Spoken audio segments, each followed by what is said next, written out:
Tri County Locksmith Service, and this is a custom-made lock. Basically, I found it kind of fun and entertaining to build and design challenge locks for lock pickers on YouTube, and it's become quite entertaining for me. And this is what I've come up with. This is my own personal creation. This was based off a 2.5-inch mortise cylinder by Baldwin, but I've changed it and made it mine, and this is now what I'm calling the KRAKEN of lock picking. So I just designed it. I put some nasty stuff in here. There's security pins in here, there's T-pins, there's spool pins, there's counter milling, there's I ran a tap down in some of the threads and tapped them out, and it's just got a ton of nasty stuff inside of here. 14 pins of doom. Some of the most, one of the most pins you ever see in a cylinder is 7. With the exception of like Bylock or something like that. But this one has 14, and they're all in a row.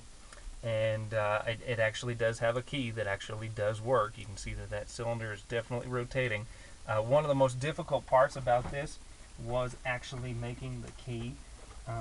Making the key alone probably took as much, if not more time than making the cylinder, just because of how long it is.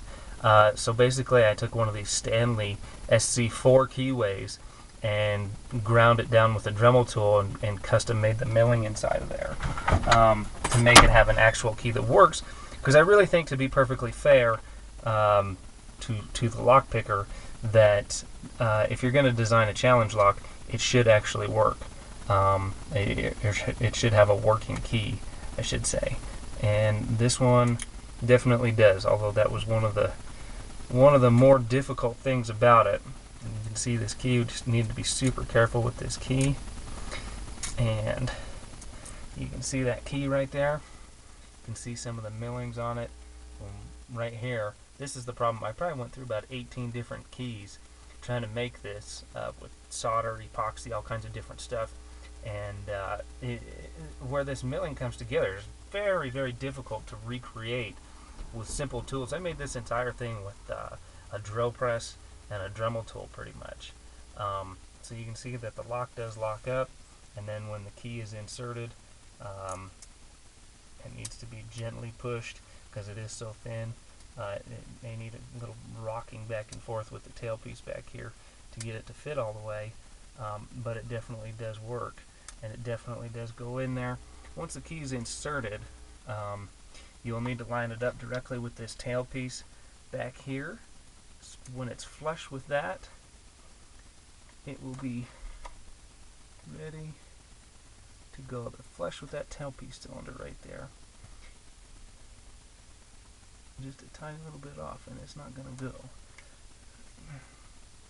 And then there you go. So you can see when it's perfectly flush with that it does work. 100% operational key right inside there. And this was fun to make.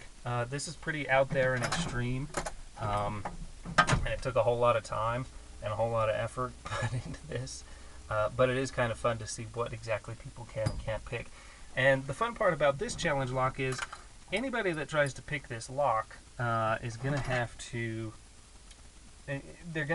build some custom picks or something for it, because it's just so long that it doesn't even have, I don't think there's any picks out there that could even pick it, really.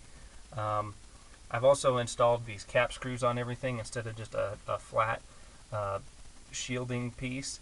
And so each one of these, that's so this lock can be maintained. If something does happen, a spring flies out or something happens, it can be maintained. You can pull these out from the top and then disassemble the cylinder. But I must warn, there's so little room in here that each spring and top pin had to be custom cut to the cylinder, because there's not very much room in there.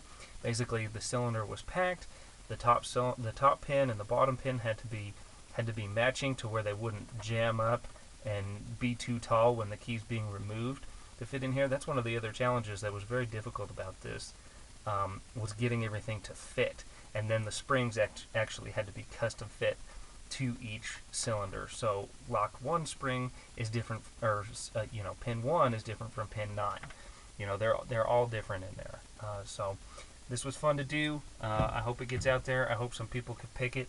I hope it takes a while before they can get it, but I hope it happens, and then we'll come up with something different, and we'll do something different, and we'll go off the wall, and we'll go back to the drawing board and throw out all the rules and do something different. So for more information, go to www.tricountylocksmithservice.com. Make sure you subscribe, hit like, and share it on Facebook and Twitter, and let more people see what's going on in the lock picking and locksmithing community, and maybe we'll get some more ideas from other people that join. Thanks a lot. Have a good day.